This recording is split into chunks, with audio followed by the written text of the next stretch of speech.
Et j'aimerais qu'on accueille peut-être en premier lieu Jean-François, agriculteur dans le Vaucluse. Bonjour Jean-François. Jean-François qu'on va accueillir et qui évidemment est très en colère contre les mesures gouvernementales, contre le Mercosur. C'est Jean-François ou David qu'on a au téléphone d'ailleurs?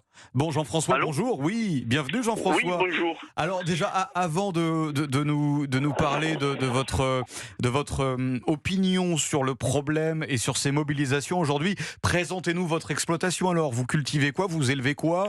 Où vous êtes dans le Vaucluse? Parce que moi, j'aime beaucoup le Vaucluse avec Avignon, le Palais des Papes, ça me fait rêver. Faites-nous rêver, Jean-François. J'ai rien à faire rêver. Ah. Je suis entre Avignon et Carpentras. Bah, Je ça, produis des légumes. vous savez, ça me suffit, Jean-François. Voilà, moi je voulais soutenir les agriculteurs, les éleveurs, mais vous savez, dans tous les domaines de l'agriculture, l'État nous a mis des bâtons dans les roues, dans tous les domaines de l'agriculture. Si vous prenez tout, dans l'élevage ovin, Oui. eh ben, ils nous ont mis des loups. Dans les légumes, les fruits, on a deux problèmes qui n'arrivent pas, qui nous mettent des bâtons dans les roues. C'est la main-d'œuvre et les produits phyto. Les produits phyto, faut pas rigoler. On est le pays qu'on a le moins de molécules.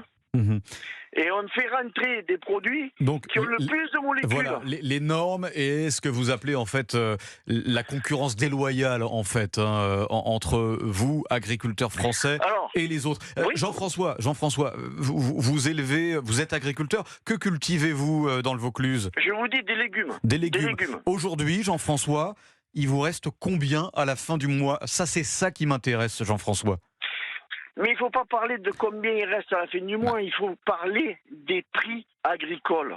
Et ça, ce qui reste à la fin du mois, c'est ce qui est dû. Moi, ça m'intéresse parce que c'est ce qui vous suffit à vivre et malheureusement, beaucoup de vos confrères n'arrivent pas à joindre les deux bouts. Donc, pardonnez-moi d'être un peu ému par votre situation, Jean-François. Mais non, mais on produit, on vend des produits au prix d'il y a 40 ans. Il ne faut pas l'oublier, ça. Et le consommateur, il a le prix actuel. Il y a beaucoup de monde qui se sucre, mais pourquoi? C'est pour aussi pallier aux charges supplémentaires des entreprises qui sont au milieu. La main-d'œuvre est de plus en plus chère. Les normes de toutes les entreprises qui sont entre le producteur et le consommateur sont de plus en plus élevées. Je prends par exemple les normes Global Gap et les normes HVE. On est un peu technique, Jean-François, là, on va perdre tout le monde. Pour parler concret, vous, aujourd'hui, les syndicats agricoles, vous ne voulez pas en entendre parler, c'est ça? Vous êtes un petit peu remonté contre leur manière de communiquer. Qu'est-ce que vous leur reprochez, en fait? Les syndicats agricoles défendent l'agriculture, mais pas l'agriculteur. Ils défendent... Les syndicalistes agricoles sont de partout, c'est-à-dire dans les coopératives, dans tout ce qui tourne autour de l'agriculteur.